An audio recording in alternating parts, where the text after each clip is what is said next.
BBC News with Fiona MacDonald. Hurricane Ian is battering the US state of Florida with powerful winds and a severe storm surge that's flooded communities along the southwest coast. There's also been flooding inland as the Category 4 storm advances. The governor of Florida said the storm surge was higher than 3.5 metres in some places, but is likely to have peaked. The United States has announced another $1.1 billion package of military aid for Ukraine. It includes funding for 18 more HIMARS rocket artillery systems, a weapon seen as key to Ukraine's recent success on the battlefield. The Ugandan President Yoweri Museveni says there's no need to quarantine Ebola hotspots in the country because the disease is not airborne.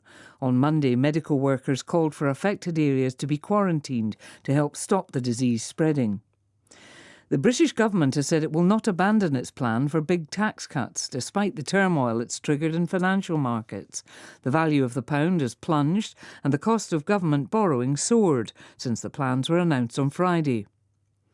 The government in Nicaragua has ordered the European Union ambassador to leave the country, days after the EU demanded that President Daniel Ortega restore democracy and free political prisoners. He's been accused of persecuting political opponents and independent media since anti-government protests in 2018. And Danish football officials say the national team will wear a toned-down monochrome kit for November's World Cup in Qatar. It's in protest at the host nation's human rights record and the alleged mistreatment of migrant workers building tournament stadiums.